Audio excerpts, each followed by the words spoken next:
અરવલ્લીમાં શામળાજી પોલીસે અંગ્રેજી દારૂનો મોટો જથ્થો પકડી પાડ્યો છે। રતનપુર બોર્ડર ચેકપોસ્ટ પર વાહન ચેકિંગ વખતે ઝડપાયો દારૂ। બાતમી હકીકતના આધારે પરપ્રાંતીય કન્ટેનરને અટકાવી તલાશી લેવામાં આવી હતી। તલાશી દરમિયાન વોલ્ટાસ મશીનના બોક્સની આડમાં લવાતો હતો દારૂનો જથ્થો।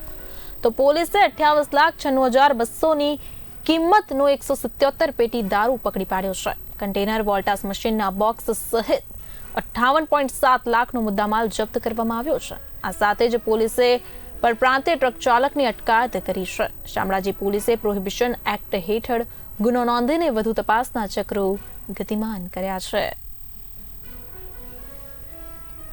ગઈકાલે શામળાજી પોલીસ સ્ટેશન વિસ્તારમાં અણસોલ ચેકપોસ્ટ રાજસ્થાન રાજ્યની સરહદ ઉપર આવેલી છે કે જેમાં વાહન જે અત્યારના લોકલ પીઆઈ ડિંડોર સાહેબ અને તેની ટીમ છે વાહન ચેકિંગ કરી રહ્યા હતા અને જેમાં એક વ્હીકલ આવે છે ટ્રક નંબર જેના છે HR 55AF 7481 એને રોકી અને ચેક કરતા એમાં વોલ્ટાસ કંપનીના AC ભરેલાનું જણાય આવ્યું અને એની આડમાં વિદેશી દારૂ લગભગ પેટીઓ 177 પેટી વિદેશી દારૂ એમાંથી મળી આવેલ હતો, જેની અંદાજે કિંમત છે એ 29 લાખ જેટલી કિંમત છે અને તમામ જે મુદ્દામાલ છે ટ્રક સહિત એ ટોટલ 58 લાખનો મુદ્દામાલ સીઝ કરી અને એક ગણનાપાત્ર કેસ છે એ શામળાજી પોલીસ સ્ટેશન દ્વારા ગઈકાલે કરવામાં આવ્યો છે। એમાં આરોપીની ધરપકડ કરવામાં આવી છે, જે ડ્રાઈવર છે એની, અને જે દારૂ ભરી આપનાર છે અને જે જગ્યાએ લઈ જનાર હતા એ તમામ અત્યારે પૂછપરછ હાલમાં ચાલુ છે।